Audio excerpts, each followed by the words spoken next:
प्रत्येकाच्या कुटुंबाशी एक भावनिक नातं सेंट लुक्सशी जुडलेलं आहे.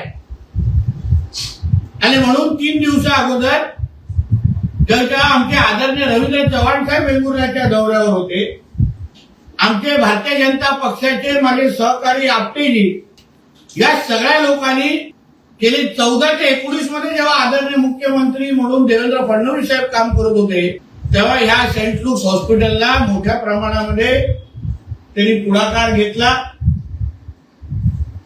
एका टप्प्यावर आणून त्याविषयी सोडला.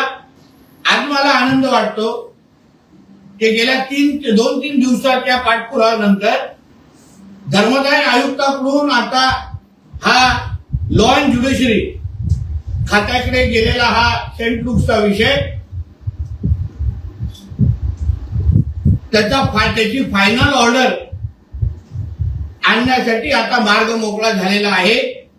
आता ह्या पुढे आम्ही सेंट लुक्सच्या त्या सगळ्या लोकांशी आम्ही बोलू आणि लवकरच आमच्याच वेंगुर्ल्यामध्ये कोणाला ना बांबुलिंगला जायला लागणार, कोणाला गोव्याकडे जायला ना लागणार.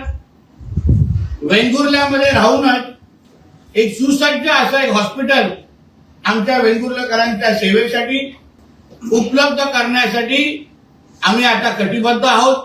चांगल्यातले चांगले डॉक्टर असो, चांगली सुविधा, मेडिकल सुविधा असो, या सगळ्यासाठी हा निर्णय अतिशय महत्वाचा आहे.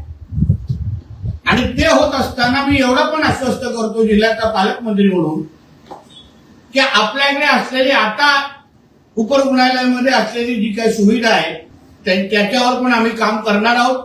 तिथेही चांगले डॉक्टर, तिथेही चांगले फॅसिलिटीज देणार आहोत, जेणेकरून आरोग्याच्या ह्या विषयामध्ये आमच्या वेंगुर्लेकरांना कोणावरही अवलंबून न राहता आपल्या शहरामध्ये आदर्श एक आरोग्याची सुविधा उपलब्ध करून देण्याच्या दृष्टिकोनातून आता आमची ठोस पावलं आम्ही उचललेली आहेत.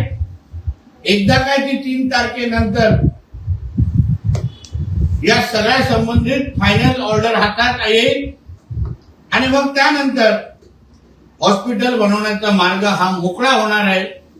आणि म्हणून प्रत्येक वेंगुर्लेकरांचा जो अतिशय जिव्हाळ्याचा जो विषय हा सेंट लुक्सचा होता, तो आमचे आदरणीय मुख्यमंत्री देवेंद्र फडणवीस साहेब, आमचे आदरणीय रवी चव्हाण साहेब या सगळ्यांच्या पाठपुराव्यामुळे आज त्याचा मार्ग मोकळा झालेला आहे.